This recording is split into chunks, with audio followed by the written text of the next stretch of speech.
اللهم صل على محمد وعلى آل محمد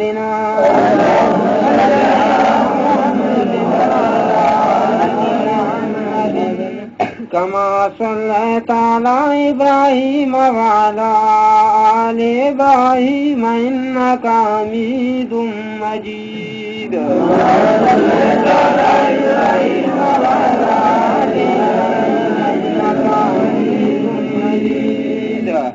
اللهم بارك على محمد وعلى آل محمد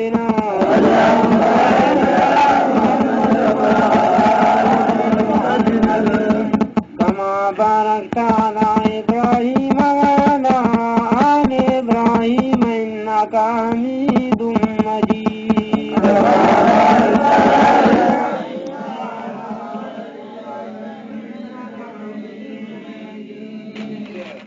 اللهم آمين.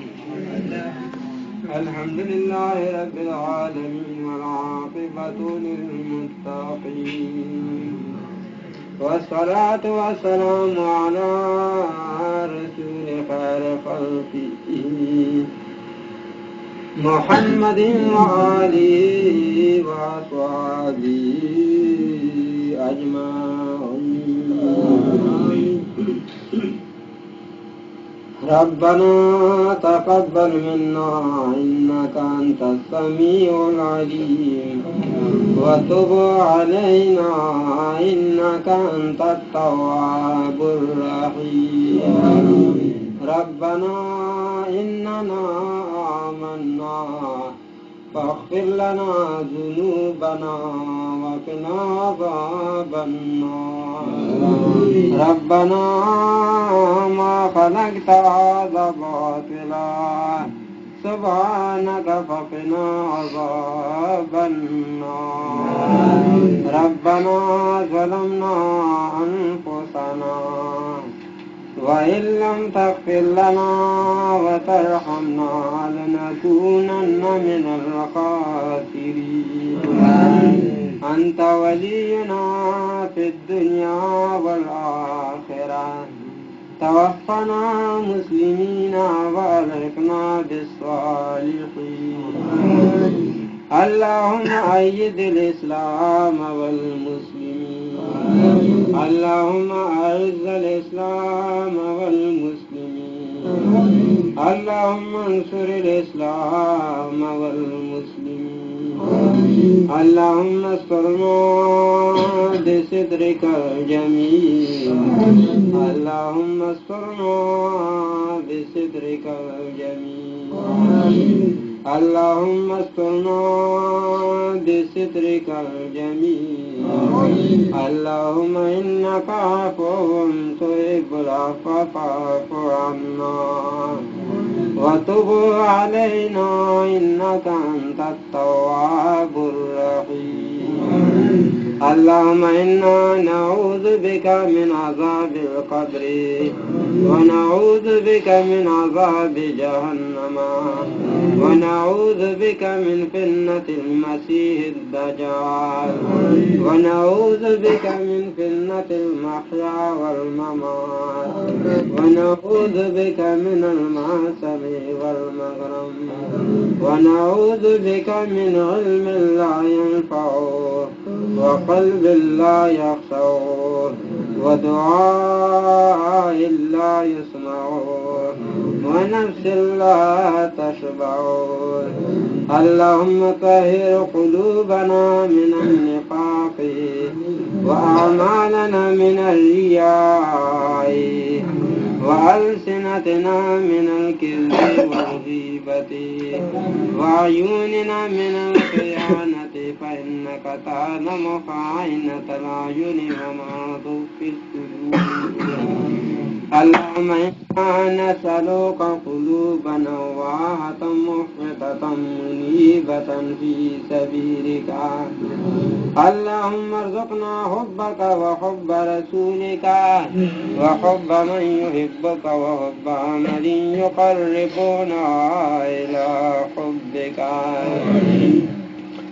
اللهم استر عوراتنا وآمن روعاتنا اللهم استر عوراتنا وآمن روعاتنا اللهم استر عوراتنا وآمن روعاتنا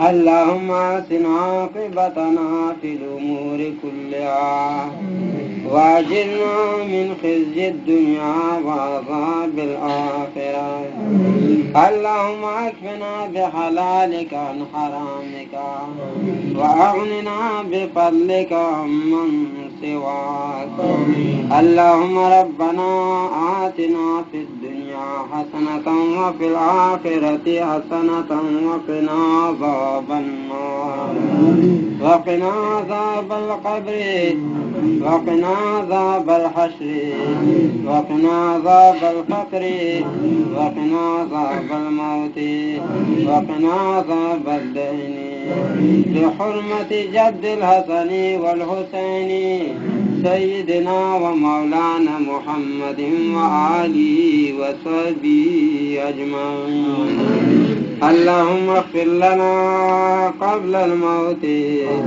وارحمنا عند الموت ولا تعذبنا بعد الموت ولا تحاسبنا يوم القيامة إنك على كل شيء قدير اللهم اجعل وساوس قلوبنا خشيتك وذكرك واجعل همتنا وهوانا فيما تحب وترضى اللهم وفقنا لما تحب وترضى اللهم وفقنا لما تحب وترضى اللهم وفقنا لما تحب وترضى اللهم استعملنا بسنة نبيك وحبيبك سيدنا محمد صلى الله عليه وآله وسلم وتوفنا على ملته وأعذنا من مذلات الفتن اللهم الستر والسلامة والعافية علينا وعلى عبيدك الحجاج والغزاة والمسافرين في برك وبحرك من كل أمة محمد أجمعين اللهم لك الحمد وإليك المشتكى وبك المستعاذ وأنت المستعان ولا حول ولا قوة إلا بالله اللهم صل على سيدنا ومولانا محمد صلاة تنجينا بها من جميع الأهوال والآفات وتقضي لنا بها جميع الحاجات وتطهرنا بها من جميع السيئات وترفعنا بها عندك على الدرجات وتبلغون بها أقصى الغايات من جميع الخيرات في الحياة وبعد الممات إنك على كل شيء قدير اللهم اغفر لنا وارحمنا ولوالدينا ولأستاذنا ولمشايخنا ولأحبابنا ولمن قال لا إله إلا الله لا